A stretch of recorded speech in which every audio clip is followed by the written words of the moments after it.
जो लोग जातिगत जनगणना करा रहे हैं, इनको समाज के बेहतरी से लेना देना नहीं है। ये तो एक अंतिम दांव खेले हैं कि समाज को फिर जातियों में बांटकर एक बार किसी तरह चुनाव की नैया पार लग जाए।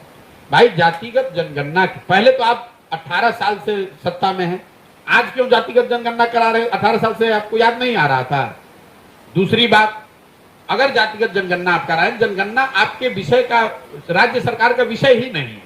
आप जनगणना नहीं करा रहे हैं, आप सर्वे करा रहे हैं। सर्वे करा रहे हैं। जनगणना तो केंद्र सरकार का विषय है और सर्वे और जनगणना में जमीन आसमान का फर्क है, क्योंकि सर्वे का कोई लीगल सैंक्टिटी नहीं है।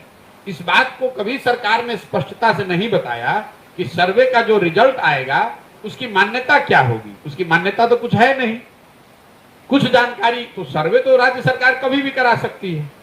और अगर मान लीजिए आपने करा भी लिया, अगर उसको लीगल सैंक्टिटी मिल भी गई, तो जातियों की जनगणना होने मात्र से लोगों की जिंदगी तो सुधरेगी नहीं। पूरे बिहार की गणना हुई पड़ी है कि 13 करोड़ लोग, बिहार के जो लोग हैं वो देश के सबसे गरीब और पिछड़े हैं। ये तो जानकारी आपके पास है, इसको काहे नहीं सुधार रहे? दलितों की जनगणना तो आप आजादी के बाद से कर रहे हैं, उनकी दशा आप क्यों नहीं सुधार रहे? उसके लिए आपने क्या किया? मुसलमानों की जनगणना करी हुई है, दलितों के बाद बिहार में सबसे ज्यादा गरीबी और फटेहाली से मुसलमान भाई जूझ रहे हैं, उनके लिए आपने क्या किया? आप किसी गांव में चले जाइए, जो दलित टोले हैं, जो मुसलमानों के इलाके हैं, वहां आपको आंख से दिखता है कि कितनी ज्यादा गरीबी, बदहाली, फटेहाली है। तो ये जनगणना कराने और जो जनगणना के विरोध में जो लोग हैं, मैं उनको सुझाव दूंगा कि आप विरोध मत कीजिए। क्यों विरोध कर रहे हैं? भाई, समाज में कोई वर्ग अगर सही मायनों में पीछे छूटा हुआ है, उसकी संख्या ज्यादा है और उसकी गणना हो रही है, सरकार सर्वे करा रही है, तो कराने दीजिए।